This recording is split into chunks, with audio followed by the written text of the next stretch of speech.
In the East, there's bigs. What do they need? Anthony Davis is a big and a tremendous defender. In fact, increasingly, I like his defense better than his offense. Kevin Durant also goes from flaky Kyrie to about the most chill dude in the entire NBA, Anthony Davis. He grew up closer to the East than the West, won a championship in college, won it in the bubble. LeBron privately frustrated with his lack of commitment. They get AD. What do the Lakers need? Lakers need shooters. Lakers need somebody that can play off the ball, and when LeBron goes to the bench, can be point guard. Too many people are worrying about Westbrook. Irrelevant. Contract's going to be up in a year. Lakers aren't interested long-term. Either is anybody else. That's why he's going to be on his fifth team in 5 years. People are just moving that lousy contract around the league. That's what happens when you sign a bad contract. People just move you team to team to team to team. Westbrook's not the factor here. The player that some in the building in Los Angeles think is going to give them something he once had, and he's not, is AD. It's over. He's not committed. He's brittle, and he's declining. There's no proof that Kyrie's declining. Kyrie's just flaky. But remember in the last several months that Kyrie Irving had a breakthrough, and we talked about it on this show. He said, he acknowledged, the LeBron breakup was my fault. And that's a real thing. Because what LeBron needs, David Fizdale, who was a Laker assistant last year, was on our show last week. And he brought up a very interesting point about LeBron James' current game and his current need for this Laker team. Listen to this.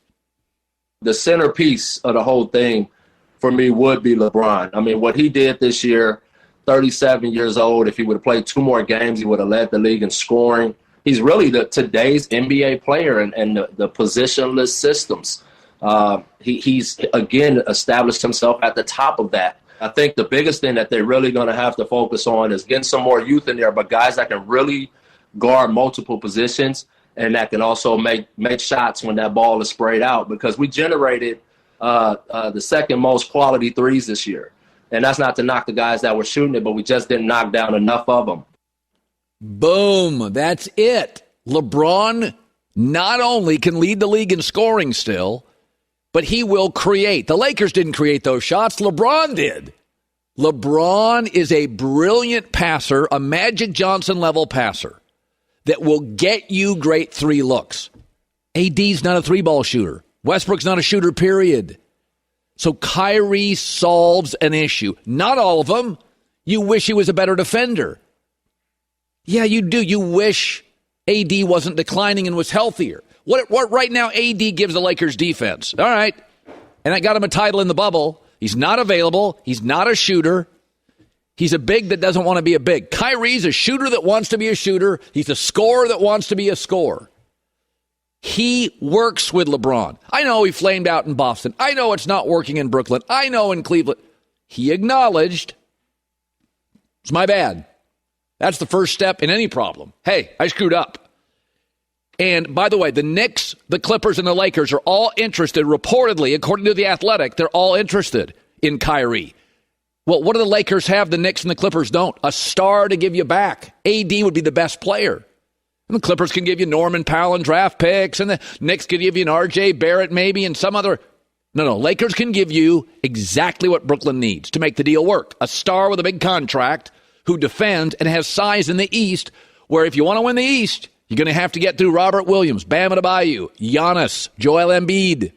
Got to have some size. You can't ask Kevin Durant to play 42 minutes to guard Giannis. You can't do that. It's not fair to Kevin Durant. So this will also illustrate something that's very important. How much power do the Lakers have? How much courage? Is LeBron running the organization? Is Clutch Sports running the organization? Because when you think of the Warriors, you don't think Clutch Sports is running it. When you look at the Celtics or the Bucks, you don't think Clutch Sports is running it. And maybe Clutch Sports isn't running the Lakers. But there is a feeling in Los Angeles and a feeling around the league that LeBron and Clutch have a lot of power. It's a step-up big boy moment for Rob Pelinka. It's a step-up moment. LeBron maybe wouldn't love the deal, but I'll tell you this. You're not going to get a perfect team quickly with LeBron. There is no perfect team. You got bad contracts. You have declining players. The idea that you could get Kyrie Irving, who fits LeBron perfectly. 2 reasons. 1, LeBron will get him more good 3 looks than any guard in the league. Secondly, when LeBron hits the bench, Kyrie can play point. So 2 of the Lakers' issue is when LeBron sits, who runs the show? Kyrie.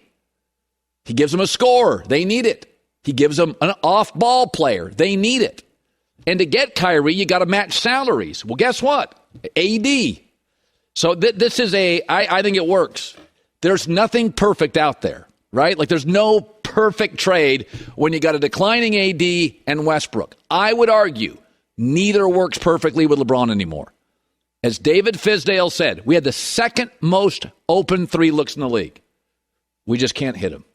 Yes, Kyrie's not a versatile wing defender. You're not getting everything, bro. This isn't the Warriors. This isn't Milwaukee. This isn't the Celtics. You haven't drafted and developed brilliantly.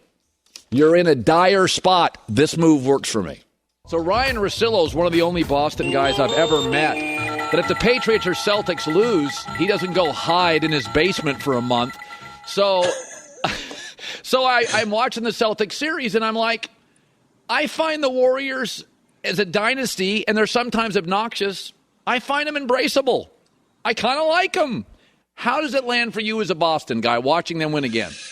I like Steph so much that seeing this victory lap that he gets and the recognition, and, it was kind of silly, this whole finals MVP thing where it's like, yeah, he's good, but like, come on, and the 2015 finals, he should have won finals MVP anyway. Yes. So, Durant comes in. I mean, he is everything you would want as the face of your franchise in any sport. Seriously, if you go back the last, Duncan's obviously in the conversation, Brady would be in the conversation. But when we're looking at today's basketball star and the way that I think they're kind of detached from team, like I don't think the NBA has a lot of great partners at times for the top players, because I get it. Like the empowerment movement leads to, hey, I'm not wasting my time. I'm calling my shot. And that's fine. I'm not even critical of that.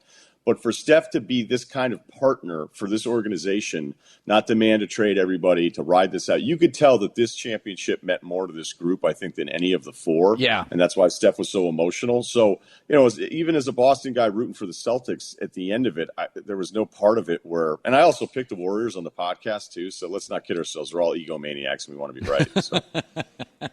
I said this. When you're in a situation like the Lakers, when they don't draft and develop, they're not Boston, they're not Milwaukee, they're not patient. That Kyrie story with the Brooklyn Nets today is interesting. Now, Kyrie has failed in places, but he's not declining, Ryan. He had his best 3-point shooting year ever. He's acknowledged, yep, I screwed Cleveland up. I own it. I screwed it up. They need size in Brooklyn. You know what I mean? Like, to me, if you're going to go up against Giannis and Embiid, I could make the argument, just get Westbrook out of it. Nobody truly wants that deal. They'll move him eventually. If you told me AD next to KD and Kyrie to LeBron, and it serves a purpose, I know it sounds smirky and ridiculous. It doesn't to me. I could see the Lakers doing that because what they have now is a mess. All right.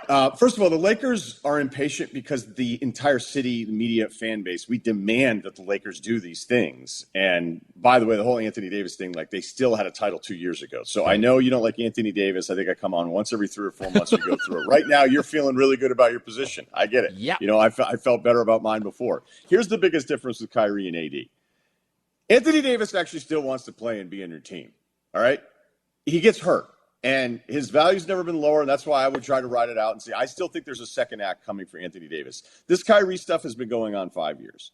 And I can see what you're doing. You got together the research department, and you're like, wait, best 3-point shooting season ever? Yeah. You started talking yourself into this a little bit. One of the reasons why he shot it so well is that stretch where he had that absurd scoring stretch. I think he played 1 game in 9 days and then another game once in 12 games. Do you know how good you must feel as an NBA player going, all right, this is cool. I'm playing almost more than like more than a week in between games. So I actually think his output, when people were talking about like, look how great he is and he's barely played, I think people missed the point on that. It was that he was incredibly fresh. We also realized how incredibly talented he is. But Colin, this has been going on for 5 years. When I talk about partners, Kyrie's a bad partner. 5 years of this, started at 25 years old, where it was like, a little indifferent to some of this stuff. He played, 103 of 216 Nets games. This group has 13 playoff games together. And so it's going to start getting better at 30. The weird thing for the Nets here is that it's asset management, right? It's trying. NBA teams always keep guys they don't love because they're worried about losing the asset slot because everybody's over the cap anyway.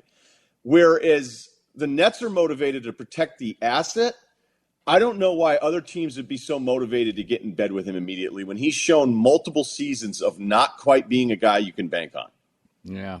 All right. Well, I still like my position, but that's certainly a way to see it. So you do it. No, seriously. You just straight up would say Anthony Davis out, Kyrie in if you were the Lakers. Yeah, and I don't worry about Westbrook because you're not going to fix him. Nobody really wants him. That's why he's going to be on his fifth team in 5 years. That's just like trying to solve Westbrook. That's a puzzle you can't solve. Let's just get out of that business. We agree on that one. I'm so happy for Darvin Ham. If I read another article that says he's going to fix it, okay, all right, cool, got it. Yeah. So, all right, well, that's what's fun about this. So, my favorite player, and I think we've talked about this before. I love Bradley Beal. I have forever, but he's Dame. He kind of feels a regional loyalty. He feels like that's who he is, man. I'm going to be good to my guys. But let's be honest. LeBron's wanted him. His group have wanted him for years. Everybody wants Bradley Beal. Good guy, works hard, can shoot.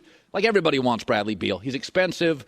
Just give me something that works here because he acknowledged this weekend. He's like, I've made up my mind, and I've got a lot of suitors. I'm guessing Miami. I have no intel. What's your gut feeling?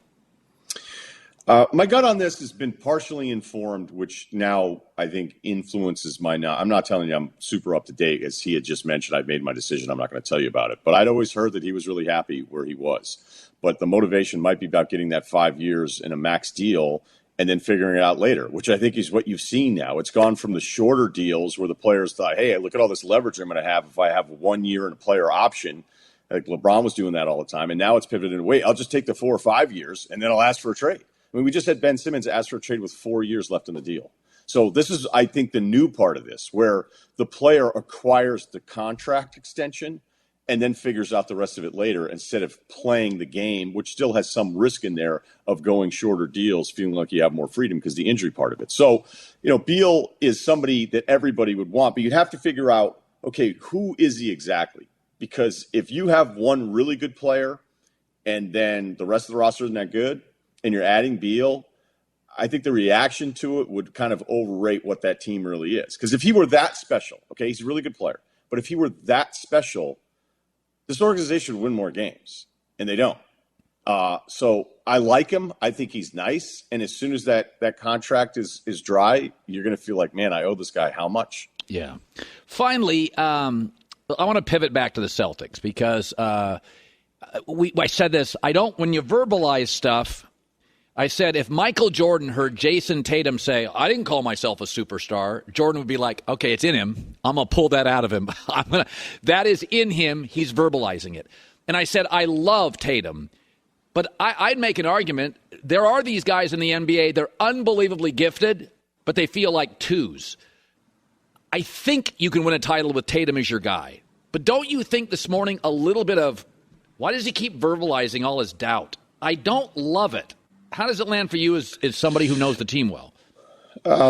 When he does what he did in Game 6 against Milwaukee, and you go, okay, all right, now we're talking about somebody who has like one of these legacy building games. Like right. The same thing with Ja getting 47 against Golden State in Game 2 of that series. You're like, all right.